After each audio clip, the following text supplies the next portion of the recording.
मा विद्विषावहै।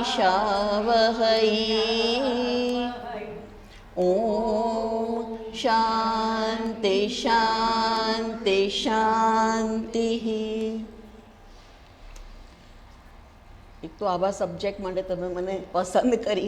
सब्जेक्ट ज थोड़ोक एवो छे के आम रस पड़े एवुं नथी होतुं, पण छतांय आ सब्जेक्ट तमे लोकोए पसंद कर्यो, एमां रस दाखव्यो અને સરોજભાઈને ખાસ યાદ કરીને મને બોલાવી એટલે ખૂબ ખૂબ આભાર તમારી સંસ્થાનો, સરોજભાઈનો. હવે એમને જે મને આ બારણું બંધ કરશો ને તો થોડો બહારનો અવાજ ઓછો આવશે.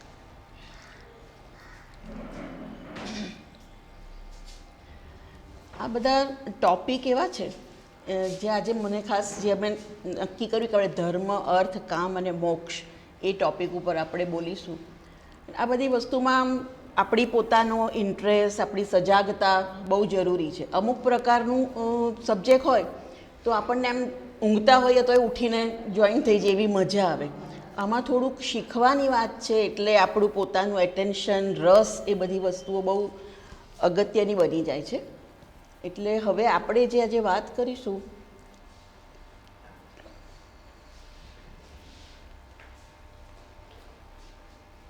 હું થોડી વહેલી પણ છું.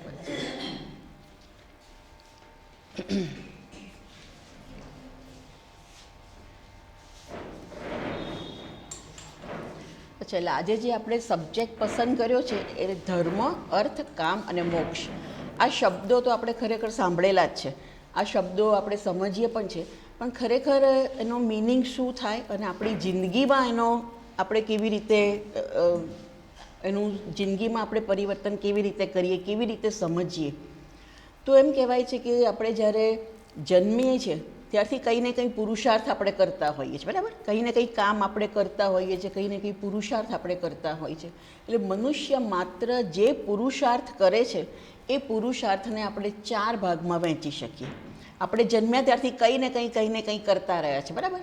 રમત ગમત, નાના હતા તો રમતા હતા, પછી ભણતા હતા, પછી જે પ્રકારનું ઘર સંસાર બધાએ શરૂ કર્યો. બધા જે કામ આપણે કરીએ છીએ એને આપણે 4 વિભાગમાં આપણે વહેંચી શકીએ: ધર્મ, અર્થ, કામ અને મોક્ષ, બરાબર? હવે આપણે 4 વસ્તુની વાત કરીએ અને પહેલાં અને વધારે આપણે સમજીશું મોક્ષ અને ધર્મ. જે સરોજબાને કીધું એમ કે સિનિયર સિટીઝન છે તો આપણે એ રીતનું વધારે કહેવાનું છે. તો અર્થ એટલે જે આપણે ધન સંપત્તિ પ્રાપ્ત કરવા માટે પ્રયત્ન કરીએ, યશ કીર્તિ માટે પ્રયત્ન કરીએ, અથવા તો આપણે એવું કહી શકાય કે સામાન્ય બેઝિક નીડ, રોટી, કપડાં, મકાન, બરાબર, એનું તમે કહો. પણ ધીરે ધીરે જે આપણે સારા ઘર માટે પ્રયત્ન કરીએ, સારી ગાડી માટે પ્રયત્ન કરીએ, થોડી સમૃદ્ધિ માટે પ્રયત્ન કરીએ, થોડી માન મળે, કીર્તિ મળે, 5માં આપણે પૂછાઈએ, થોડા લોકો આપણને જાણે, એ જે પ્રકારની આપણી જે ઈચ્છા છે એ બધી ઈચ્છાઓને આપણે અર્થ કહીશું, બરાબર? અર્થની અંદર એ બધી ઈચ્છાઓનો સમાવેશ થાય. એટલે ધન પ્રાપ્ત કરવાની, સમૃદ્ધિ પ્રાપ્ત કરવાની, ઉપરાંત મેં કીધું એમ કે યશ જોઈએ, કીર્તિ જોઈએ, પછી સત્તા જોઈએ, એ બધી જે આપણી ઈચ્છાઓ છે. અને મનુષ્યમાં આ બધી ઈચ્છાઓ હોય જ છે, ઓછી વધતી માત્રામાં આ બધી ઈચ્છાઓ બધામાં હોય છે. એટલે એવું નથી કે નરેન્દ્ર મોદી પાસે સત્તા છે, આપણે પણ ઘરમાં પણ આપણી સત્તા હોય છે, 4 જણા આપણને પૂછીને કામ કરે, તો એ પણ સત્તા છે એક પ્રકારની, બરાબર? તો એ જે આપણી આપણી ઈચ્છાઓ છે અથવા તો એ માટે જે આપણે કાર્ય કરીએ છીએ બધું ધર્મની કેટેગરીમાં જશે. હવે અર્થની કેટેગરીમાં જશે. અર્થ, બરાબર? એટલે પહેલું આપણે અર્થ લઈએ છીએ. અર્થની કેટેગરીમાં આપણે જે દુનિયાવી સિદ્ધિઓ હાંસલ કરીએ છીએ બધી અર્થની કેટેગરીમાં જશે. પછી આવે છે કામ. કામ એટલે જે પણ આપણને આનંદ જોઈએ છે, ઇન્દ્રિયોના સ્તરે જે આપણને આનંદ જોઈએ છે, એટલે નીડ ટુ બી હેપી અથવા તો પ્લેઝર, એને માટેની આપણી જે ઈચ્છાઓ છે અથવા તો પ્લેઝર માટે જે આપણે કામ કરીએ છીએ એ બધી કામને અંતર્ગત આવશે. એટલે મને સારું મૂવી જોવું ગમે, સારા કપડાં પહેરવા ગમે, સારું ખાવાનું ગમે, બરાબર? આ પ્રકારની જે આપણી બધી ઈચ્છાઓ છે, સારું સાંભળવાની, સારું જોવાની, સારું પહેરવાની, સારા દેખાવાની, આનંદ પ્રાપ્ત કરવાની, આનંદ પ્રમોદ. આપણે કહીએ ને ચલો બધા ભેગા થઈએ, મજા આવશે, બધા સાથે કંઈક જમવાનું લઈને આવો, પિકનિક પર જઈએ, ફરવા જઈએ. એટલે જે આપણે આનંદ માટે જે પ્રયત્ન કરીએ છીએ એ બધો જ પ્રયત્ન, એ બધો જ પુરુષાર્થ આપણો કામને અંતર્ગત થશે. બરાબર. સામાન્ય રીતે અર્થ અને કામ એમાં મનુષ્યનું જીવન પૂરું થઈ જાય છે. અર્થ અને કામ, અને ખાસ કરીને જે પશ્ચિમી સંસ્કૃતિઓ છે એ અર્થ અને કામ ઉપર જ વિકસી છે. વધારે ને વધારે ધન સંપત્તિ કેવી રીતે પ્રાપ્ત કરવી અને વધારે મજા કેવી રીતે કરવી, અલગ અલગ રીતે મજા કેવી રીતે કરવી, એ અર્થ અને કામ. અને આજકાલ આપણું પણ ભારતમાં પણ આ જ બે વસ્તુ આપણને જોવા મળે છે. મોટાભાગના લોકોનું જીવન અર્થ અને કામમાં પૂરું થઈ જતું હોય છે. એટલે આપણે જોઈએ છીએ કે કામ 10, 20, 25 વર્ષ પહેલાં જે મજા કરવાની આપણી રીત હતી એ અત્યારે સાવ બદલાઈ ગઈ છે. બરાબર. એ બધી વસ્તુઓ હવે એમ પહેલાં એમ કે આબુ જઈએ છીએ તો હવે કોઈને આબુ નહીં, ભાઈ ક્યાં જાઓ છો તો કે બાલી જાઓ છો, ક્યાં જાઓ છો તો કે દુબઈ જાઓ છો, સિંગાપુર જાઓ છો, તો એ મજા થઈ ગઈ. એટલે હવે બધી મજાઓ, અને મજાનો પ્રકાર જ આવો છે. જેમ અમુક પ્રકારની મજા તમે બહુ માણી લીધી, એટલે પછી એમાં વેરાયટી જોઈએ, એમાં નવીનતા જોઈએ, એમાં કંઈક વધારે જોઈએ. પેલા ઘણી વાર કહે ને કે એક પેકથી આનંદ આવતો તો હવે 4 પેક જોઈએ, એટલી જ મજા માણવા માટે. તો અર્થ અને કામમાં મોટાભાગના લોકોનું જીવન પતી જતું હોય છે. પણ આપણે આપણા હિન્દુ ધર્મ પ્રમાણે, સનાતન ધર્મ પ્રમાણે જોઈએ તો અર્થ અને કામ તો એકદમ શરૂઆતની વસ્તુ છે. ધર્મ અને મોક્ષ ઉપર વધારે ભાર મૂકે છે. એટલે આપણી આખી સંસ્કૃતિ, જે પણ તમે ને હું આપણે શીખ્યા, આપણી મમ્મીઓએ જે આપણને કીધું કે આ કરો ને આ ના કરો ને આ કરવું જોઈએ ને આ ના કરવું જોઈએ, બધું ફાઇનલી એ લોકો જાણતા હતા કે નહોતા જાણતા, પણ મોક્ષના ધ્યેયને ધ્યાનમાં રાખીને આપણને બધું કહેવામાં આવ્યું છે કે આપણી સંસ્કૃતિનો વિકાસ એ રીતે થયો છે. આપણે એવી રીતે આપણને ટ્રેન કરવામાં આવે કે છેલ્લે આપણે મોક્ષ માટે તૈયાર થઈએ, અથવા તો જીવનમાં આપણને મોક્ષની અગત્યતા સમજાય. તો અર્થ અને કામ આપણે સમજ્યા. હવે ધર્મનો રોલ શું છે? એટલે ધર્મ એટલે કોઈ એવું પણ કહે કે ભાઈ ચલો જૈન ધર્મ છે તો પીળો ચાંદલો કરવાનો, રોજ દેરાસર જવાનું, સેવા કરવાની, પૂજા કરવાની, અમુક ઉપવાસ કરવાના. હિન્દુ ધર્મમાં હોય તો કે ભાઈ 11 કરવાની, મંદિરે જવાનું, દૂધ ચડાવવાનું. આવી વસ્તુઓને પણ આપણે ધર્મ ગણી શકીએ. પણ ખરેખર ધર્મ એટલે શું છે? તો જે અર્થ અને કામ, તમે લોકો આપણે જીવનમાં જે અર્થ અને કામ કરીએ છીએ, એટલે અર્થ એટલે સંપત્તિ ભેગી કરીએ છીએ, અને કામ એટલે જે આપણે મજા માણીએ છીએ, એ ધર્મને માર્ગે હોવી જોઈએ. એ આપણો ધર્મ છે. 4 ધર્મ, અર્થ, કામ અને મોક્ષની અંદર ધર્મનું શું વ્યાખ્યા, અથવા તો ધર્મનો શું રોલ? એટલે ખાલી આપણે મંદિરે ગયા અને કંઈક રોજ એક પાઠ કર્યો અને રોજ આમ કર્યું, એ એટલા પૂરતું સીમિત નથી. એને પણ આપણે કહી શકીએ, એને વે ઓફ લાઈફ કહી શકીએ. બરાબર. રિલિજિયસ વે ઓફ લાઈફ એવું આપણે કહી શકીએ.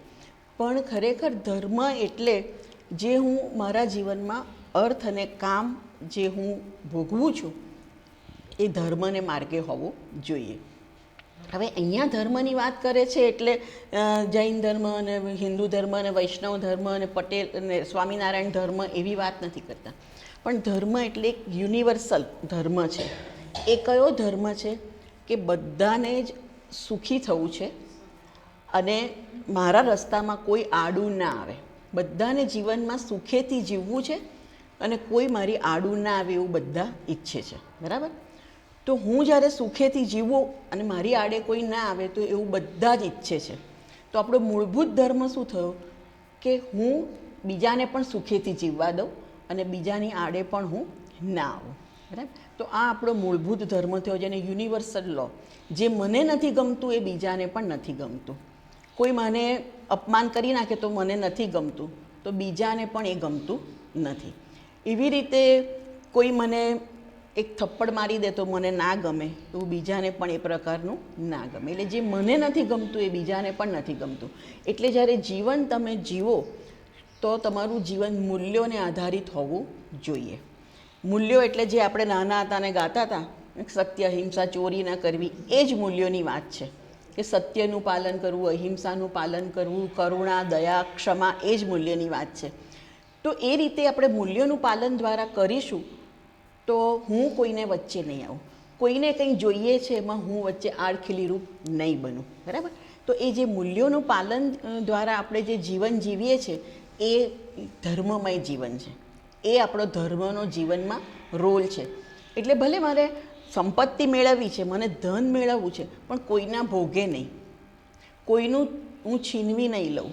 બરાબર, કે કોઈને હું શું કહેવાય કે સહેજ મારી ચાલાકીથી કે સ્માર્ટનેસથી અને છેતરી નહીં લઉં, એ પ્રકારનું જે કરીએ એ આપણે ધર્મનો ભંગ કર્યો છે. અને સામાન્ય રીતે એમ કે છે કે જે ધર્મમય જીવન છે, થોડા ધાર્મિક લોકો હોય તો આવી વાત કરી શકાય કે ધર્મ, આજે મેં તમને કીધું પ્રિન્સિપાલ કે ધ વે બીજાને નથી ગમતું એ મને પણ નથી ગમતું, એ મૂલ્યો આધારિત હું જીવન જીવું તો એ મારું હું પુણ્ય ભેગું કરું છું. એક સાદું ઉદાહરણ હું આપું કે કોઈને અન્ન ખાવું છે, બરાબર, ભૂખ્યું છે કોઈ, આપણે એને જમવાનું આપીએ, એની ભૂખ સંતોષાય છે, તો એ મારું ધર્મને અનુરૂપ કર્મ થયું. અને કોઈ ખાય છે અને એની પાસેથી હું ઝૂંટવી લઉં છું અને હું ખાઉં છું, બરાબર. નાના છોકરા કરતા હોય છે ને, ચોકલેટ ઝૂંટવી લીધી અને પોતે ખાધી, કેમ કે એને ચોકલેટ બહુ ભાવે છે. આવું મોટા બીજી રીતે કરતા હોય છે, બરાબર. સંપત્તિમાંથી આપણે જોઈએ છે ને, છેતરપિંડીથી લઈ લીધી સંપત્તિ, તો એ જે કર્યું એ આપણું ધર્મની વિરુદ્ધનું કર્મ થયું. એટલે એમાં તમારે એમાં પાપ તમે ભેગું કરો છો, બરાબર. તમને ખ્યાલ આવે? તો આ રીતે ધર્મમય તમે જેટલું જીવન જીવો, અને એક આપણે મૂલ્યો બેઝ જીવન હોવું જોઈએ, અને બીજું ધર્મના જીવનની અંદર ધીરે ધીરે આપણે જીવનમાં એક નિસ્વાર્થતા આવવી જોઈએ, જેને ગીતાના શબ્દોમાં કહીએ, ભગવદ્ ગીતાના શબ્દોમાં તો કર્મયોગ. એટલે જ્યારે હું મારી પોતાની નીડ પૂરી થઈ, પ્લેઝર પત્યું, પછી ધીરે ધીરે મને એમ થાય કે હવે મારા જાત માટે હું ના કરું, બીજા માટે હું કરું. થોડી નિસ્વાર્થતા મારા જીવનમાં આવતી જાય કે to do something for others. પછી એ કુટુંબ માટે હોય, સમાજ માટે હોય, કોઈ સંસ્થા માટે હોય, કોઈના માટે હોય, પણ પોતાનું કામ એ ખાલી પોતાનું ગ્રેટિફિકેશન નહીં, મારું જ સારું, મારો કંઈ લાભ હોય તો હું કરું એવું નહીં, પણ હું બીજા માટે કર્મ કરું. જીવોને જીવવા દો, એ થોડુંક અહિંસાના સંદર્ભમાં આવશે. પણ આ જે હું મૂલ્યોની વાત અત્યારે નથી કરતી, કારણ કે આપણે ધર્મ અને મોક્ષ પર વધારે જવું છે, પણ કોઈને પ્રશ્ન હોય તો મને પૂછી શકે. તો અત્યારે જે આપણે વાત કરીએ છીએ એની અંદર હવે એક ધર્મનું આપણે વધારે સમજીએ છીએ કે એક મૂલ્યવાળું જીવન એ આપણું ધર્મ પરાયણ જીવન છે. અને બીજું આપણા જીવનની અંદર થોડીક બીજા માટે અથવા તો tendency of giving, tendency of offering, બરાબર. અમારા સ્વામીજી બહુ સરસ રીતે સમજાવે છે કે અમુક ઉંમર થાય ને, તમે 50ની આસપાસ આવવા માંડો એટલે કે now I want to be a contributor, no more a consumer. મારે હવે કન્ઝ્યુમર નથી રહેવાનું, મારે કોન્ટ્રીબ્યુટર બનવાનું છે. હવે મને કંઈ નથી જોઈતું, મારે આપવાનું છે, બરાબર. એટલે ધીરે ધીરે આપણે આપતા શીખીએ, આપવાનો આનંદ માણીએ. એટલે કંઈ ને કંઈ ચલો બીજા માટે કંઈ હેલ્પફુલ થયા, બીજાને માટે કંઈ આપણે કર્મ કર્યું, કંઈ નહીં તો આપણે ઈશ્વરને પ્રસન્ન કરવા માટે કર્મ કર્યું કે ચલો મને જે સિચ્યુએશનમાં ભગવાને મૂકી છે એમાંથી મારું જે શ્રેષ્ઠ થઈ શકે. એટલે જેને આપણા ભારતીય સંસ્કૃતિમાં આપણે કર્તવ્ય કર્મ કે ફરજ જેને આપણે કહીએ છીએ, એટલે જ્યાં હું છું ત્યાં મારી ફરજ હું સારામાં સારી રીતે બજાવું. અને કર્મયોગમાં એમ કહે છે કે પછી તું રિઝલ્ટની કે ફળની ચિંતા ના કરીશ, બરાબર. આપણે બધા કર્તવ્ય કર્મ કરીએ છીએ, પણ ફળની ઈચ્છા આપણી સાથે ને સાથે હોય છે, બરાબર. એટલે આપણે જ્યારે ભગવાન એમ કહે છે કે તું શ્રેષ્ઠ રીતે કર્મ કર, તારું શ્રેષ્ઠ તું અર્પણ કર, પછી ફળ ભગવાનની ઉપર છોડી દે. લોકો જે આપણો બહુ જાણીતો શ્લોક છે ને, કર્મણ્યવાધિકારસ્તે મા ફલેષુ કદાચન મા કર્મફલ હેતુર્ભૂ માતે સંગોસ્ત્વ કર્મણી. તો એ શ્લોકનો સામાન્ય અર્થ બધા શું કહે છે કે કર્મ કરવું, ફળની ઈચ્છા નહીં રાખવી, બરાબર. આવી રીતે સમજે છે. પછી એ જીવનમાં ઉતરી નથી શકતું. ઉતરી શકે? આજે હું કોઈ જ ના હોય તો મારે લેક્ચર આપવાનો અર્થ ખરો? એટલીસ્ટ હું બોલું તો એવું તો ઈચ્છું ને કે તમે લોકો સાંભળો, બરાબર. તો હવે એમ કહે છે કે કોઈ ઉદ્દેશ્ય વગર આપણે કર્મ નથી કરતા. હું ઘરેથી નીકળી તો મારો ઉદ્દેશ્ય હતો કે અખિલ મહિલા પરિષદ મારે પહોંચવું છે. એટલે જીવનમાં ઉદ્દેશ્ય છે, ધ્યેય છે. તમે પણ રસોઈ કરો તો એવો ધ્યેય છે કે મારા ઘરના 5 લોકો ખાશે, અને તમે શ્રેષ્ઠ રીતે રસોઈ કરો, બધું કરો, પણ ફળની અપેક્ષા છોડી દેવાની. એટલે પછી એમ કે ભાઈ આજે હું અહીંયા સરસ રીતે મારી રીતે સરસ તૈયાર કરીને હું બોલી, પછી બધા વખાણે છે કે નહીં, ના વખાણ્યું, એ બધા પર મારે નહીં પડવાનું. તમે રસોઈ બનાવી તો પછી બધાએ કીધું કે મમ્મી આજે બહુ સરસ બની, બહુ સરસ બની, અને કોઈ ના બોલ્યું, એ બધા પર આપણે આપણું સુખ નહીં, એ ફળની આશા નહીં, બરાબર. હવે ફળની કેમ નહીં? એક વસ્તુ, કારણ કે આપણે જ્યારે ફળની અપેક્ષા રાખીએ છીએ ને તો આપણે આપણો રિમોટ કંટ્રોલ બીજાને આપી દઈએ છીએ. તમે એમ કીધું કે ભાઈ બેન તમે બહુ સારું બોલ્યા તો હું ખુશ, અને તમે ના બોલ્યા એવું તો હું દુઃખી. તો તમારા ઉપર મારા સુખનો આધાર છે. મારો સુખનો આધાર શાના પર હોવો જોઈએ કે ભાઈ મેં સારામાં સારી તૈયારી કરીને અને હું મને જેટલું આવડે છે એટલું સારામાં સારી રીતે બોલી, બસ. એટલે મને પ્રોસેસનો આનંદ હોવો જોઈએ. આપણે રસોઈની સંદર્ભમાં વાત કરીએ તો રસોઈ બનાવવાનો એક આનંદ છે, પણ આપણા બધી બહેનોને તકલીફો ક્યાં થઈ જાય છે? કોઈએ કદર ના કરી. બરાબર, આખી જિંદગી હું ઘસાઈ ગઈ પણ મારી કોઈએ કદર ના કરી. એટલે સ્વામીજી શું કહે છે કે આપણે આખી જિંદગી સરસ રીતે કર્તવ્ય કર્મ કર્યું, સરસ રીતે કર્મ કર્યું, શ્રેષ્ઠ રીતે કર્યું, પણ પછી એનું જે ફળ મળવું જોઈએ ને એ ફળ આપણને ઓછું મળે છે. કેમ? કારણ કે આપણે આવી અપેક્ષા સાથે કર્મ કરીએ છીએ. તો અપેક્ષા કેમ નહીં રાખવાની? બરાબર, સામાન્ય એમ થાય કે ભાઈ અપેક્ષા વગર થોડું કામ થાય. અપેક્ષાથી નોકરી કરીએ તો અપેક્ષા હોય ને તો કે પગાર જમા થાય. બરાબર ને? હવે આ વસ્તુ આપણે સમજતા નથી એટલી સારી, અને પછી આપણે એમાં બહુ પડતાય નથી કે એ અપેક્ષા તો હોય જ, મારે હોય ને તમને હોય ને આને હોય, બધાને હોય. એટલે પછી આપણે એ સાથે જીવીએ છીએ ને એ સાથે પછી આપણે સુખી દુઃખી થયા કરીએ છીએ. કોઈકે અપેક્ષા પૂરી કરી તો હું સુખી, અને કોઈ અપેક્ષા પૂરી ના કરી તો હું દુઃખી. એટલે આપણે કર્મને એન્જોય નથી કરતા. કર્મફળ એટલે પહેલું સામાન્ય કે ઘણીવાર રસોઈ બનાવવાની જ મજા આવે. જે રસોઈના શોખીન હોય ને એને બનાવવાની જ બહુ મજા આવે.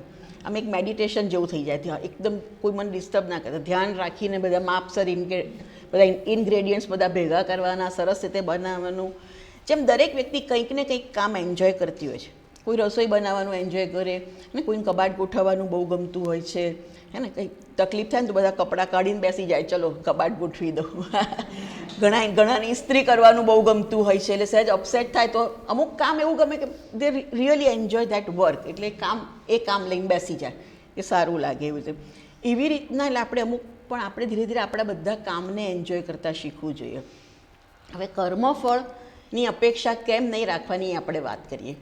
હવે જો મારી પાસે ધારી લો કે મારી પાસે ધનુર્વિદ્યા છે, હું સરસ ચલાવી શકું છું, આર્ચરી હું સરસ કરી શકું છું.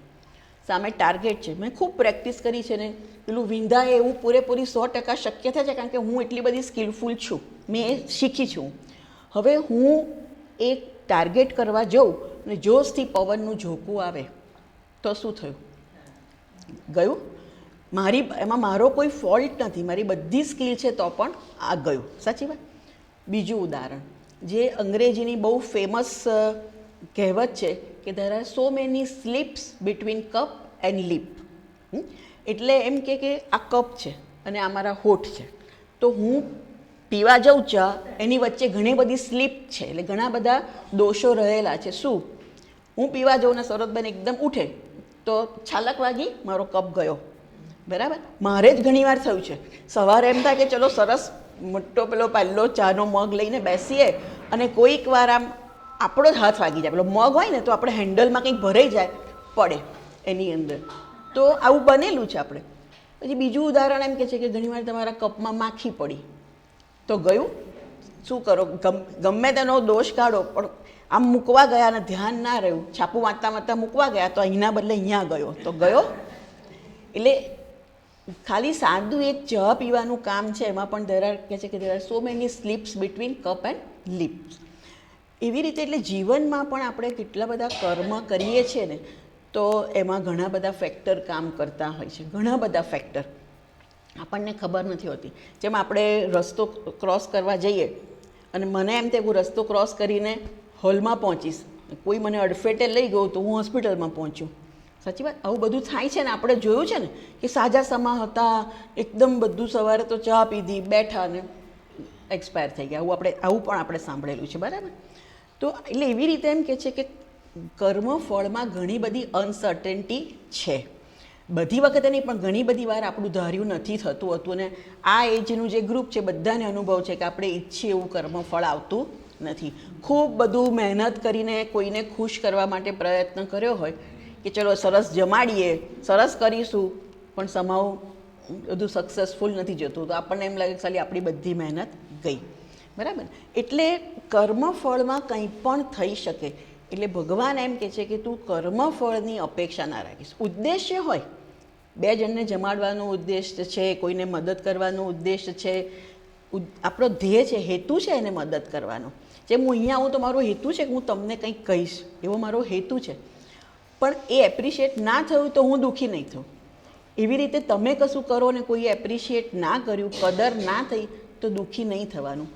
કઈ રીતે આપણા મન સાથે કામ લેવાનું કે મેં મારું શ્રેષ્ઠ આપ્યું, જેટલી મારી સમજણ હતી, મારી જેટલી તાકાત હતી એ પ્રમાણે મેં શ્રેષ્ઠ કર્યું. હવે મેં મારું કર્મ ઈશ્વરને અર્પણ કર્યું.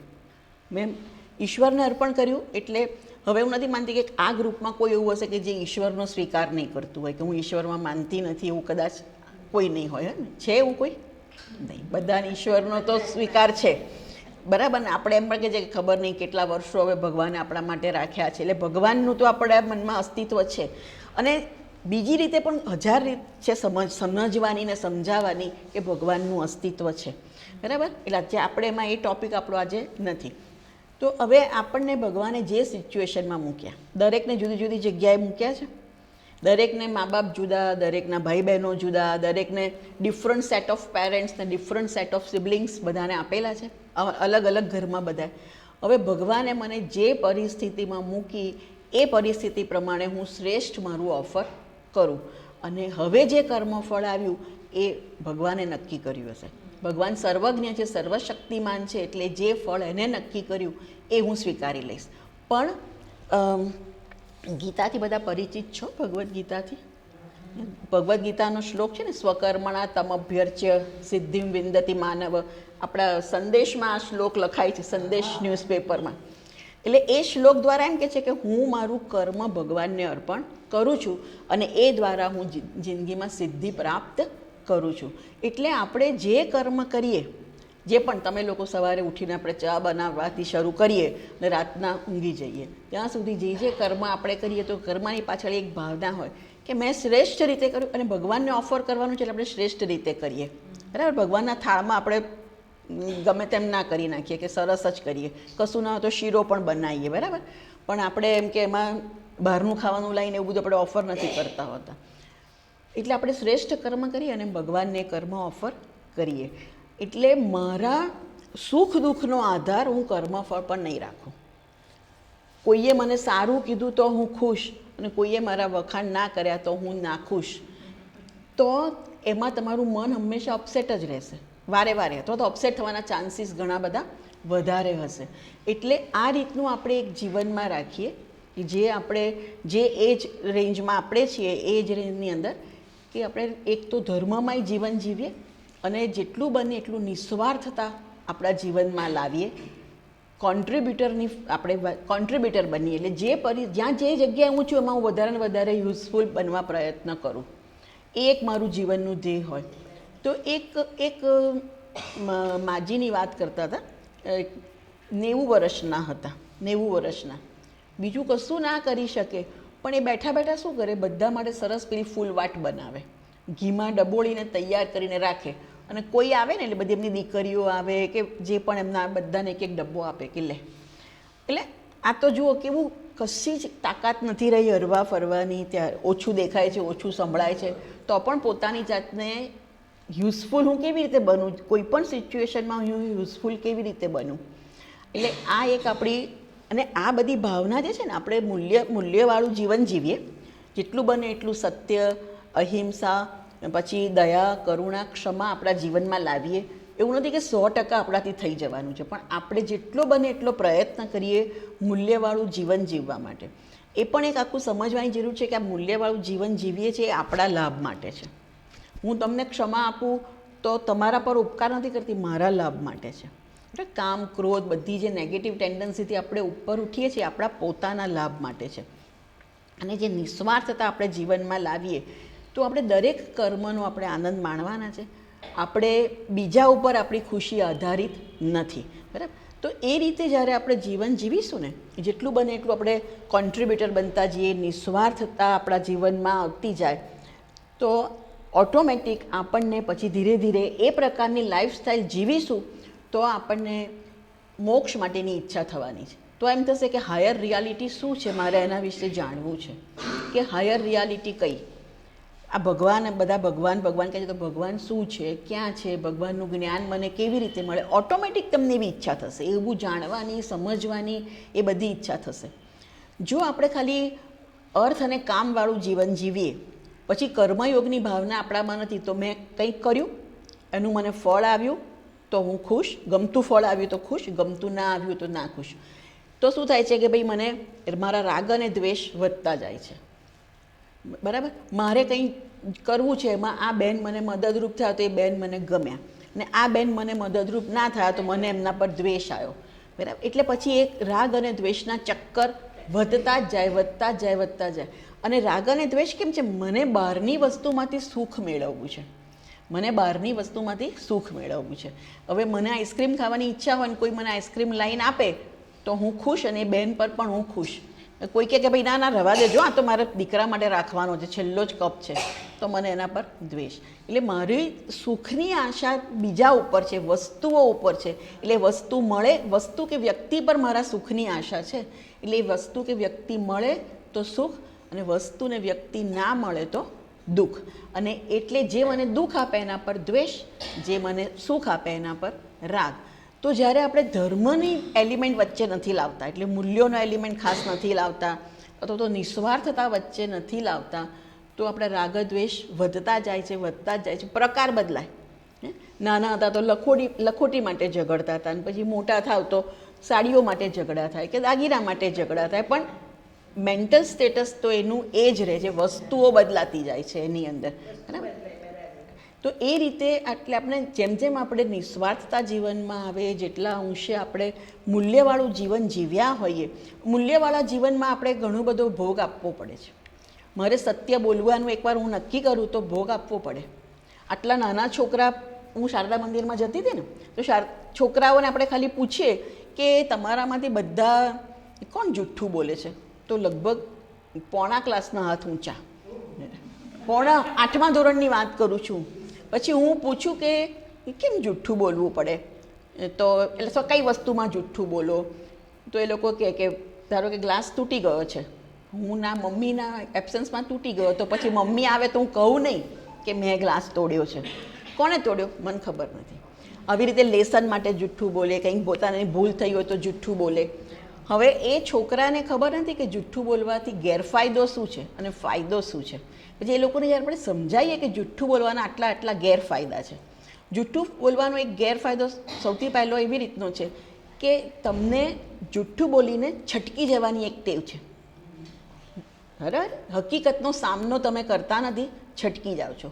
બીજું, તમે આવું જુઠ્ઠું બોલો ને એટલે તમને ખબર છે ને મને ખબર છે કે અમુક લોકો આવા ગપ્પા મારતા હોય છે, એટલે આપણે એમની વાત પર વિશ્વાસ નહીં કરીએ. એ વાત કરે ને તો આપણે બીજાને પૂછીએ કે ખરેખર એવું થયું હતું. એટલે તમે વિશ્વસનીયતા ગુમાવતા જાઓ છો, તમારા પર કોઈ વિશ્વાસ ના રાખે. તમને આ પ્રકારની એક ટેવ પડતી જાય અને તમે સત્ય જે છે એનો તમે કોઈ દિવસ સામનો જ ના કરી શકો. હવે જે અત્યારે આવું કરે છે એ ઓફિસમાં પણ કંઈ મોટું થયું હોય ત્યારે ફટ દઈને કહી દે મેં નથી કર્યું, મેં નથી કર્યું. તો આ જુઠ્ઠું બોલવાથી આખું તમારું વ્યક્તિત્વ કેવું બનતું જાય છે. બરાબર ને? એટલે જ્યારે બાળકોને પણ બહુ દાખલા સાથે ધીરે ધીરે સમજાવીએ તો એ લોકો સમજતા હોય છે. એટલે મૂલ્યવાળું જીવન જીવવું માટે ઘણા બધા ભોગ આપવા પડતા હોય છે. આવું સ્વીકારી લઈને બધાની વચ્ચે લડે તો સાંભળી લેવું પડે, પણ એ તમારે હોવું જોઈએ કે ના ભલે મારી ભૂલ થઈ છે હું સાંભળી લઈશ. તો આવા જે તમારી નેગેટિવ ટેન્ડન્સીસની ઉપર ઉઠવું પડે તો જ મૂલ્યોનું પાલન થઈ શકે. ક્ષમા આપવી સહેલી નથી, આપણે જાણીએ જ છીએ ને, એ પણ અઘરી વસ્તુ છે. એટલે પણ છતાં પણ આપણે જિંદગીમાં આ બધી વસ્તુ કરી હોય, ઉપરાંત મેં કીધું કર્મયોગ આપણે કર્યો હોય, તો ધીરે ધીરે આપણું મન છે ને ઓટોમેટિક પ્રસન્ન થતું જાય. આંતરિક પ્રસન્નતા જેને કહે છે, આંતરિક પ્રસન્નતા આવતી જાય. હવે મોટાભાગના લોકોની પ્રસન્નતા શાના ઉપર હોય છે કે વસ્તુઓ પર, જેને શાસ્ત્રની ભાષામાં નૈમિતિક કોઈ નિમિત્ત છે તો જ તમે ખુશ છો. ફલાણી બહેનપણી મળી તો હું ખુશ, સારું ખાવાનું મળ્યું તો હું ખુશ, નવી સાડી તો હું ખુશ. એટલે કોઈ નિમિત્ત છે અને આપણે ખુશ છીએ. બરાબર, પણ જે સાચો આનંદ છે એને નિર્નિમિત્ત, એટલે કોઈ નિમિત્ત વગર તમે ખુશ છો. આંતરિક પ્રસન્નતા તમે બહુ અઘરું છે પણ ઇમ્પોસિબલ નથી. આપણે એના પર કામ જ નથી કર્યું. આપણે આખી જિંદગી ખૂબ બધું કામ કર્યું, પણ આ બધી વસ્તુ પર આપણે કામ જ નથી કર્યું. આપણે ખાલી એમ જ જોવાનું છે કે નહીં, ધીરે ધીરે ઓબ્ઝર્વ કરવાનું છે. અને એનું સૌથી સુંદર ઉદાહરણ છે સુષુપ્તિ. ગાઢ નિંદ્રામાં જ્યારે આપણે હોઈએ તો નથી કોઈ બહેનપણી, નથી કોઈ ખાવાનું, નથી કોઈ કપડાં, નથી કોઈ દાગીના, તો પણ સુખ છે ને, એકદમ સુખ છે ને. ગાઢ નિંદ્રામાં કેવું ઊંઘ આવે છે એ આપણને બતાવે છે કે ગાઢ નિંદ્રામાં આપણને જે સુખ મળે છે ને, આપણા આત્માનું સુખ છે, બરાબર. એટલે આપણે અને એ આત્માનું જ્ઞાન અને આત્માની જાણકારી મેળવવી એ મોક્ષ. જ્યારે કર્મયોગનું મેં તમને કીધું કે કર્મયોગની ભાવનાથી ધીરે ધીરે તમારી એક આંતરિક ઉન્નતિ થતી જાય. તમને જાતે જ એવું મન થાય કે મારે કંઈ જાણવું છે, મને ગીતાના ક્લાસમાં જવું છે, શું ગીતામાં શું કીધેલું છે, ઉપનિષદમાં શું કીધેલું છે, મને જાણવું છે, મને સમજવું છે. તમને પેલી મંડેન વસ્તુમાં જ રસ પડ્યા કરે કે આજે શું શાક બનાવ્યું, આજે શું રાંધ્યું, સફાઈ થઈ કે નહીં, પેલો રૂમ સાફ થયો કે નહીં. તો હવે આપણને એમાં જ રસ પડતો હોય તો આપણો કંઈ વાંક નથી, પણ એમાં જ રસ. પણ ધીરે ધીરે આવું પણ થાય કે પછી કે છોડો ભાઈ આ બધું થશે, મને ગીતાના ક્લાસ ભરવા છે, મને ગીતા સમજવી છે. તો એમ કરતાં કરતાં આપણી જ્યારે આંતરિક ઉન્નતિ થાય ને, તો આવા આપણને હાયર રિયાલિટી માટે એક ક્યુરિયોસિટી, એક જાણકારી મેળવવાનું આપણને મન જ થાય. તો એને આપણે મોક્ષ કહે છે, બરાબર. તો એ આપણા જીવનનો એ પણ તબક્કો આવે કે જ્યારે આપણને મોક્ષની ઈચ્છા થાય. મોક્ષનો શાબ્દિક અર્થ છે મુક્તિ. એનો તમે શબ્દાર્થ જુઓ તો મુક્તિ છે. અને આપણા શાસ્ત્રમાં એને મુક્તિ તરીકે પણ જોવે છે, એટલે જન્મ મરણના ચક્કરમાંથી મુક્તિ એ રીતે પણ એને જોવે છે. પછી બીજી એ રીતે પણ જોવે છે કે એકદમ જેને કહેવાય ને કે નિશ્રેયસ આનંદ, એટલે મને હંમેશા હું આનંદમાં હોઉં. ને આનંદ ક્યારે જોઈએ, મને કંઈ બધા કાળમાં, બધી પરિસ્થિતિમાં, બધી જગ્યાએ સતત હું આનંદ અનુભવું. બ્લિસ, જેને અંગ્રેજીમાં બ્લિસ કહે છે, અથવા તો જેને નિશ્રેયસ આનંદ, સતત તમે જે આનંદ અનુભવો એ મોક્ષ છે. મોક્ષ અને એટલે હંમેશા જ્યારે મોક્ષમાં આત્માનું જ્ઞાન મેળવવાનું છે, અને આત્મા આપણો જ્ઞાન સ્વરૂપ છે, આનંદ સ્વરૂપ છે. સચ્ચિત આનંદ જો શબ્દ સાંભળ્યો હોય કે આત્માનું સ્વરૂપ શું, તો સચ્ચિત આનંદ. તો એ આનંદ સ્વરૂપ હું પોતે છું. જ્યારે આપણે શાસ્ત્રનો અભ્યાસ કરીએ ત્યારે એમ થાય કે હું આનંદ સ્વરૂપ હું પોતે છું. એટલે મારે આનંદ કશે બહાર શોધવાનો નથી, બરાબર. એના માટે હંમેશા કસ્તુરી મૃગનું ઉદાહરણ આપે છે કે સુગંધ એની નાભીમાંથી જ આવે છે, પણ એને ખબર નથી, એટલે બિચારો બધે ફર્યા કરે છે કે આ સુગંધ ક્યાંથી આવે છે. સેમ દશા આપણી છે. આપણે બધા સચ્ચિત આનંદ સ્વરૂપ આત્મા છીએ, આનંદ સ્વરૂપ છીએ, પણ આપણે બહારના વિષયોના આનંદની પાછળ દોડીએ છીએ, કારણ કે આપણને આપણામાંથી આનંદ આવતો નથી. પણ આપણામાંથી આનંદ, એના માટે આપણે મનને કેળવવું પડે, મનને સમજણ પાડવી પડે. આવી રીતે કાં તો અભ્યાસ દ્વારા, ગુરુ દ્વારા, કે ભાઈ જો કેમ જે મેં ઉદાહરણ આપ્યું કે સુષુપ્તિમાં કેવી ઊંઘ આવે છે, બધાના માથા એકદમ હલ્યા કે હા ભાઈ સાચી વાત છે. હવે એ આનંદ તો તમારો પોતાનો છે ને.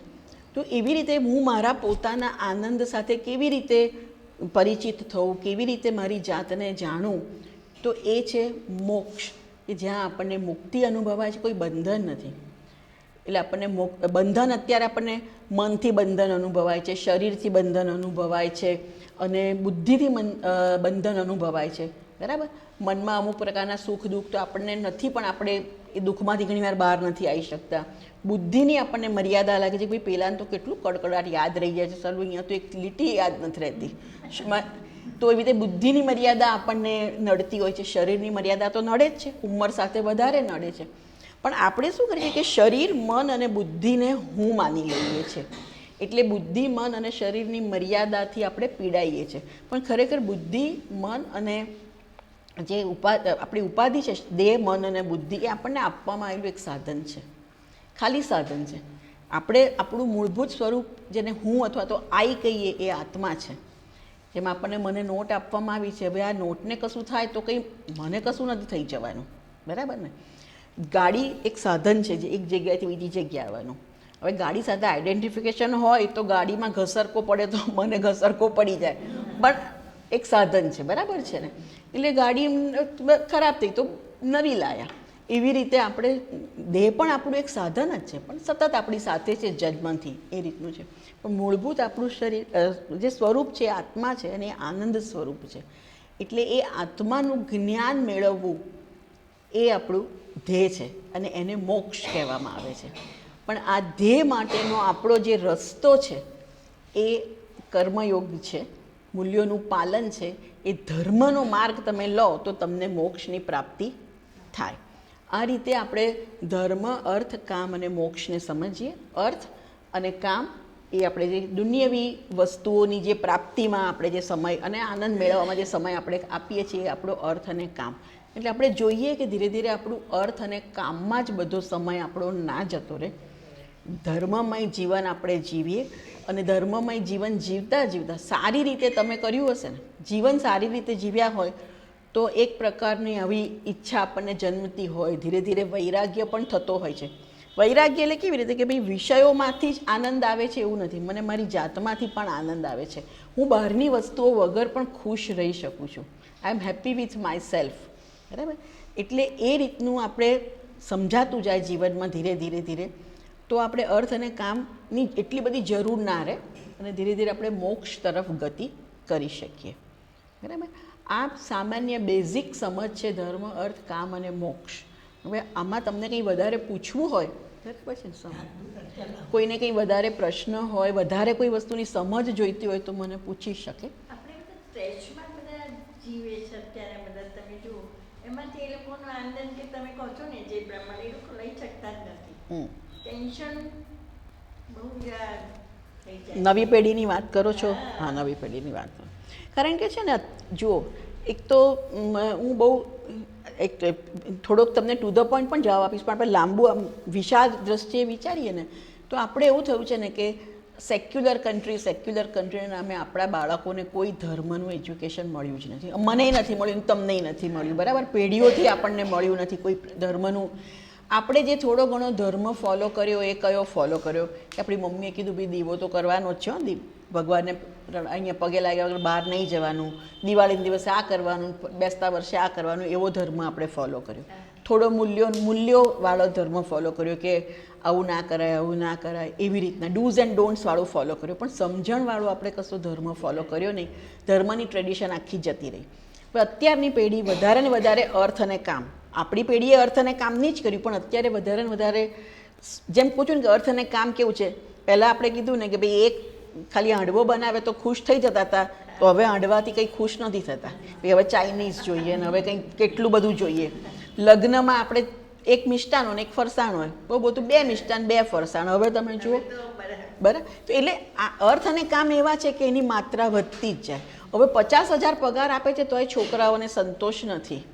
એને કેટલી મોટી ગાડી જોઈતી હોય છે અને મોટું બહેને બધા ફોરેન ટ્રીપ મારવી હોય છે. એટલે અર્થ અને કામમાં આ વસ્તુ થવાની જ. એટલે આમાં પછી શું કે પછી એમના કામમાં એટલી બધી ચડસી છે.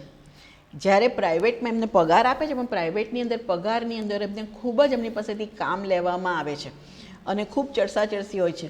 હવે પહેલાં બેંકમાં નોકરી કરતા હોય, ગવર્મેન્ટમાં નોકરી કરતા હોય અને કોઈ ચડસી હતી જ નહીં, 5 વાગે ઘરે. હવે જે બધા કોર્પોરેટ સેક્ટરમાં કામ કરતા થયા ત્યાં તમારી જાતને તમારે વારંવાર પ્રૂવ કરવી પડે છે, આને પ્રમોશન મળ્યું, આને પ્રમોશન ના મળ્યું. તો એ બધા માટે થોડોક ધર્મનો બેઝ પણ જોઈએ. ધર્મનો બેઝ એટલે હું કંઈ મંદિર જેવું ટીલા ટપકાની વાત નથી કરતી, પણ આ એક અન્ડરસ્ટેન્ડિંગ જોઈએ કે જે આપણે આ કર્મયોગની ભાવનાની વાત કરી એ જોઈએ. અત્યારે ભગવદ્ ગીતા એટલે મેનેજમેન્ટ ઇન ભગવદ્ ગીતા એ રીતે પાછા ભગવદ્ ગીતા ભણતા હોય છે બધા, પણ એમાં તમારે આ જ આવે છે, તમારે આ જ વસ્તુ આવે છે કે આ બધી જ્યારે તમારી કંઈ પણ તમારું ધાર્યું ના થયું તો how to accept it, how to put up with it, એ બધું જ સમજાવવામાં આવે છે. એ ભગવદ્ ગીતાના નામે પણ એટલે ભગવદ્ ગીતામાં જ આ બધી વસ્તુ કીધેલી છે, પણ એ લોકોને પેલેટેબલ બને એ રીતે એમને આપવામાં આવે છે. પણ આ તમે ધર્મનો આશરો નહીં લો તો આમાં કોમ્પિટિશન સતત રહેવાની, અને કોમ્પિટિશન જ્યાં રહેવાની ત્યાં તમારે સ્ટ્રેસ રહેવાનો જ. બરાબર? એટલે એ અતિશય કોમ્પિટિશન હોય. જેમ આપણે ઘણીવાર કહેતા હતા કે પહેલાંના મા બાપ કોઈ દિવસ પૂછતાય નહોતા છોકરાનું રિઝલ્ટ શું આવ્યું. બરાબર? પછી એક પેઢી આવી કે એક લીટી બાજુમાં બેસીને ભણાવતી થઈ. એક પેરેન્ટ્સ હતા જેને કંઈ નહોતી પડી, પછી પેઢી આવી કે ખૂબ ધ્યાન આપતી ગઈ. તો પછી એ બધી વખતે બાળકને પણ કેવું 10મું ને 12મું એટલે તો કેવું કરી નાખે, એટલો બધો એ સ્ટ્રેસ ઊભો કર્યો. મમ્મી પોતે પણ સ્ટ્રેસમાં અને બાળક પણ સ્ટ્રેસમાં. તો એ જ સ્ટ્રેસ અથવા તો એ જે આપણે જોયું 10મા 12મામાં જે આપણે બધા પાસ થઈ ગયા, આટલો બધો આવો કંઈ હાઈપ આપણે નહોતો આટલો બધો કર્યો કે શું થઈ ગયું કે 12મામાં એટલે તો જાણે શું ફેસિલિટી એને આપવાની, બરાબર ને. અમુક છોકરીઓને એવું હતું કે આટલું કામ કરીને જજે ભાઈ 12મામાં હોય કે 10મામાં. હવે અમને એટલું મળ્યું હતું કે એવું કામ કરવાનું ના કે પણ આટલું બધું સ્પેશિયલ ગેસ્ટ જેવી તમને ટ્રીટમેન્ટ નહોતા આપતા ને એવું કર્યું. એટલે એ જ પ્રકારની જેમ એમાં સ્ટ્રેસ કર્યું એ હવે કામમાં સ્ટ્રેસ થાય છે કે સહેજ પણ બીજાને મળે તો સહન નથી થતું. હમણાં જ હું વાંચતી હતી એની અંદર એમ કીધું કે ભાઈ એક જણને એક બોસે બોલાવી અને એક એમ્પ્લોયીને ઇન્ક્રીમેન્ટ આપ્યું, એકદમ ખુશ થઈ ગયો કે મને ઇન્ક્રીમેન્ટ મળ્યું. પછી ખબર પડી કે એના કલીગને 2 ઇન્ક્રીમેન્ટ મળ્યા છે. પતી ગયું. એટલે પછી એને જઈને એમ કીધું કે એને કેમ 2 ને મને કેમ 1? તો એમના બોસે એવું કીધું કે એને બહુ જ મહેનત કરી છે એટલે એને 2 આપવામાં આવ્યું છે. પણ એ એક્સેપ્ટ ના કરી શક્યો કે એને વધારે મહેનત કરી છે. એને એવું થયું કે ના, મેં વધારે જ મહેનત કરી છે, તો એને નોકરી છોડી દીધી. આવી રીતનું છે. એટલે આ જ્યાં સુધી તમે થોડોક તમારામાં ધર્મનો બેઝ નહીં હોય ત્યાં સુધી લાઈફ તમારી સ્ટ્રેસફુલ રહેવાની જ છે. આપણે નાના હતા ત્યારે આપણે જ્યારે સાંભળતા હતા ને કે ડિપ્રેશન પહેલાંનો, એટલે અત્યારે કેટલા બધાનું ડિપ્રેશન, એમ કે અહીંયા ઇન્ડિયામાં નથી પણ ફોરેનમાં ડિપ્રેશન બહુ છે એવું આપણે સાંભળતા હતા, બરાબર, કે ત્યાં સાયકાટ્રિસ્ટની જરૂર વધારે છે. તો આપણે સમજીએ કે અહીંયા આપણે સાયકાટ્રિસ્ટની જરૂર હોય છે પણ લોકો એના માટે અવેર નથી હોતા. પણ આપણી જે આખી એક ફિલોસોફી કે ભગવાન જે કરે સારા માટે, હરિ જે કરશે તે મમ હિતનું, એવું જે આપણે થોડાક નાનપણથી જે સંસ્કાર સાથે ઉછર્યા છે, હવે એ સંસ્કારે ઘણી બધી કોઈ જાતના નોલેજ વગર આ ખાલી સંસ્કારના બળે આપણે આટલું ખેંચ્યું. હવે એ સંસ્કાર, હવે તમારા છોકરાને તમે કહો કે જે હરિ કરશે તે મમ હિતનું નહીં સ્વીકારે, આપણે સ્વીકારી લીધું એ વસ્તુ. તો એ જ, કારણ કે હવે એને લોજિક જોઈશે, બરાબર. તો એ લોજિક હશે કે કેમ. તો આ બધી વસ્તુ જ્યાં સુધી આપણે બેઝ નહીં આવે, આવો ધર્મનો કોઈ બેઝ નહીં આવે ત્યાં સુધી આવું સ્ટ્રેસ થોડો રહેવાનો. એનું છેલ્લે ફાઇનલ તો તમારે આમાં જ એક રિઝોલ્વ કરવું પડે કે જે ભગવાન મને જે આપે છે એ શ્રેષ્ઠ છે. આપણે યુવરાજ સિંહનું હતું ને, આપણા ક્રિકેટર, અને જ્યારે કેન્સર નીકળ્યું ને ત્યારે ઇનિશિયલી વોઝ વેરી અપસેટ કે કેમ, વાય મી. જેમ આપણે કોઈને પ્રમોશન ના મળે તેમ થાય કે વાય મી. અને પછી એને કીધું, એવું એક આપણા ફોરેનના એક ફૂટબોલર પ્લેયર સાથે પણ આવું થયું હતું.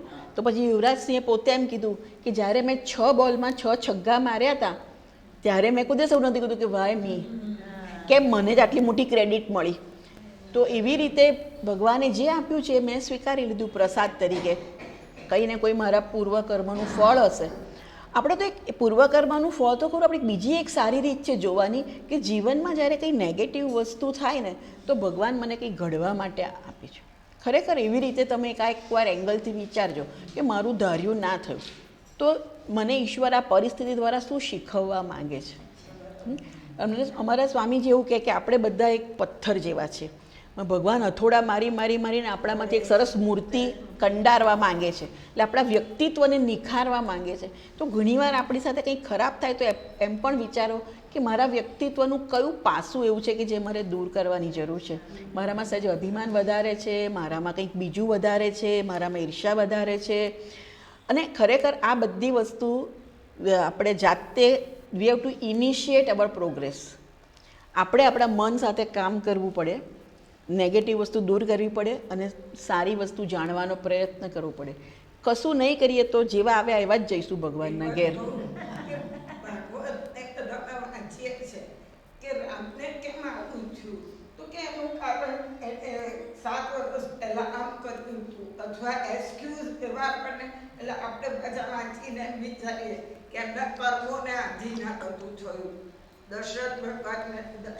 હોઈ શકે. એ તો આપણે જે પરિસ્થિતિમાં અત્યારે છે આપણા કર્મને આધારે તો ખરા જ. કર્મની થિયરીને આપણે નેગેટ નથી કરતા પણ એને થોડું પોઝિટિવલી લઈએ છીએ કે ભાઈ મેં કશું પાપ કર્યું હશે તો મને અત્યારે આવ્યું. એક વસ્તુ that is one thing, it's one angle to look at the thing. પણ ડિફરન્ટ એંગલ કે આ મને અત્યારે આવ્યું છે તો શું મને કંઈ ઘડવા માટે આવ્યું છે, આમાંથી મારે શું શીખવાનું છે, એ રીતનું થોડુંક આપણે રાખીએ ને તો it's a little positive thing. એટલે સ્ટ્રેસને બધું દૂર કરવા માટે આ બેઝ જ્યાં સુધી નહીં આવે ત્યાં સુધી થોડો સ્ટ્રેસ રહે. કાં તો પછી એ લોકો સ્ટ્રેસ હવે શેમાં, સ્ટ્રેસનું સોલ્યુશન શું શોધે છે? મેડિટેશનમાં શોધે છે, બરાબર? મેડિટેશનમાં શોધે છે, અથવા તો પેલા મોટિવેશનલ સ્પીકર પાસે જાય છે. એ આપણી બધી ટાઈમ ટેસ્ટેડ બધી જે પદ્ધતિ છે મેડિટેશનની પણ કહો કે એ બધી છોડી અને નવી પદ્ધતિ અપનાવે છે. પણ છેલ્લે એમને રિઝોલ્વ તો કરવું જ પડે છે ને. આ જ બધી વસ્તુમાં રિઝોલ્વ કરે છે, મેડિટેશનમાં રિઝોલ્વ. પછી ભગવદ્ ગીતામાં ના જાય પણ સદગુરુમાં જાય, કે આમાં પેલા શ્રી શ્રી રવિશંકરમાં જાય ને સુદર્શન ક્રિયા કરે, પણ કોઈને કોઈ રીતે રિઝોલ્વ કરે છે. આખું જીવન એટલું સરસ એને બધાને સારું કર્યું છે, બધું સરસ જીવ્યો છે, તો એને આવું કેમ? ઘણી વાર નથી આખું જીવન સરસ જાય ને અમુક દુઃખ એવું આવી જાય કે આનું કારણ શું? હું તો મેં કોઈ ભૂલોય નથી કરી. પણ આપણે તો કહીએ ને કે પાસ્ટ જન્મમાં કશું કર્યું હોય, એ આવી જાય. પણ સારું ને, ખાલી તો યુ કેન પ્રોસીડ, તો યુ કેન પ્રોસીડ. આ ખરેખર આ વસ્તુ જીવનમાં આપણે અટકી ના પડી એના માટે છે. કારણ કે જો બહેનોનું મેં મારા જિંદગીમાં 2-3 બહેનોને જોયા છે કે જેમના દીકરો અવસાન પામે. હવે એ દુઃખ છે જ, કોઈ કલ્પના બહારનું દુઃખ છે મા માટે એ.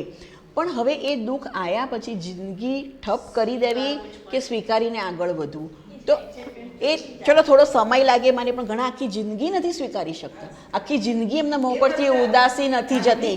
ધાર્મિક પુસ્તકો એ તમને બહુ હેલ્પફુલ થાય. એટલે જ કહું છું કે આ પ્રકારનો હવે તમે આપણી જે સનાતન ધર્મ જેને આપણે કહીએ છીએ, આપણી ટાઈમ ટેસ્ટેડ જે વસ્તુઓ છે, અને આપણા ઉપનિષદ છે, ભગવદ્ ગીતા છે, એ બધા આપણા જે ગ્રંથો ને એ બધાની અંદર બધું જ કીધેલું છે. એ બધું છોડી અને આપણે આ નવી ઉગેલી પદ્ધતિઓ તરફ જઈએ છીએ. પણ મેઇન વસ્તુ જે છે એ તો આ જ છે કે આપણે જીવનની અંદર આપણામાં જે નેગેટિવ વસ્તુ એને કાઢવાનો પ્રયત્ન કરવો જોઈએ, અને આ પ્રકારના જ્ઞાનથી આપણી જાતને આપણે પરિચિત કરાવવું જોઈએ, એમાં થોડો રસ લેવો જોઈએ. એ વગર ગ્રોથ નથી. જો સામાન્ય જીવન તમે જીવી શકો, બરાબર છે, ભય, આહાર, મિથુન, નિદ્રા જે આપણે છે એ પ્રકારનું જીવન તમે જીવી લો. પણ તમને જે મનુષ્ય જન્મ આપ્યો છે, એકલો મનુષ્ય જન્મ એવો છે કે જ્યાં તમે કર્મ કરી શકો છો. બાકી કોઈ જન્મમાં તમે કર્મ નથી કરતા, ખાલી ભોગવવાનું જ છે, સારું કે ખોટું. તો એ જે આપણને આટલું જે ઓપોર્ચ્યુનિટી મળી છે એનો આપણે કોઈ સદુપયોગ ના કરીએ તો સામાન્ય મંડેન વસ્તુમાં આપણું જીવન જતું રહે.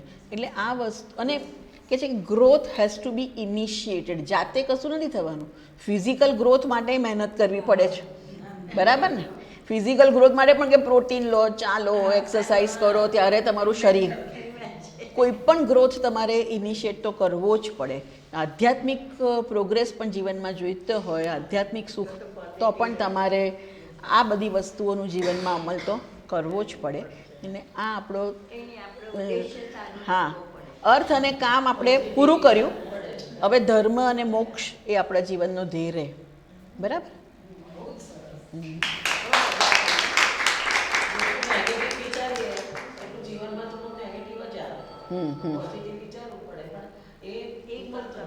પણ હું એના માટે કેમ નથી ઉતરતું? આપણે કોઈ સતત થોડો સત્સંગ રાખવો પડે.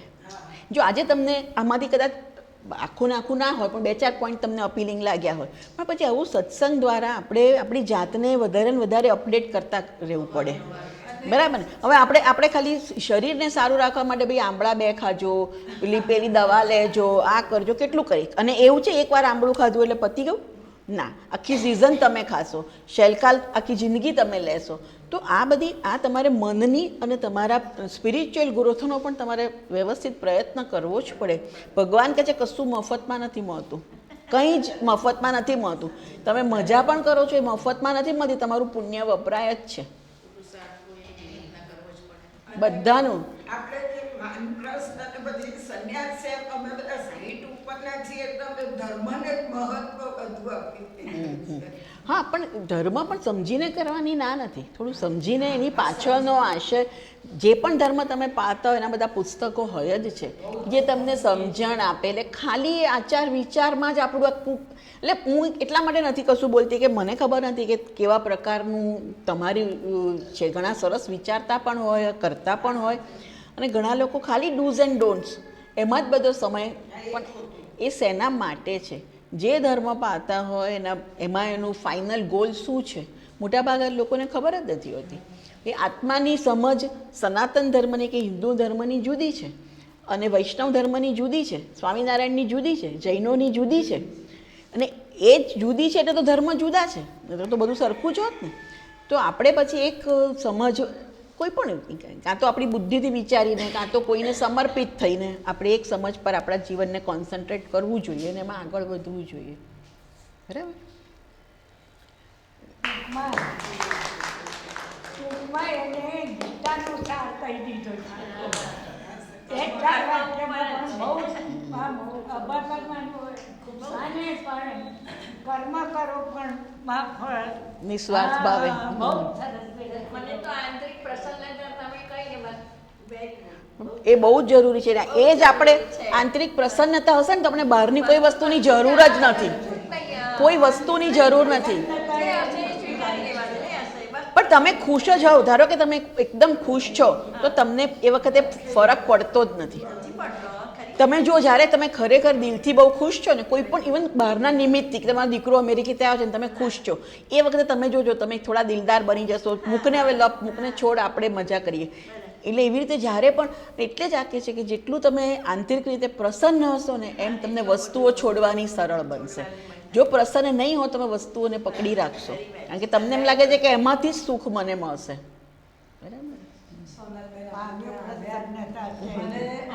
અંદરની આંતરિક જગાડી અને અંદરની આંતરિક જડીબુટ્ટી આપી દીધી. ધર્મ, અર્થ, કામ, મોક્ષ. અમે બધા જે સિનિયર સિટીઝન છીએ અને એમાં હવે અમે ક્યાં છીએ, તમે ઘણું બધું અંદર રાગ, દ્વેષ, કામ બધાને આવરી લીધું અને બધાને ઢંઢોળી દીધા કે આ એક જીવન કેવી રીતે હવે જીવાય. જીવવું જોઈએ. તમારું મને આંતરિક પ્રસન્નતા બહુ ગમે. ગમે તે સંજોગોમાં ખુશ રહેવાનું.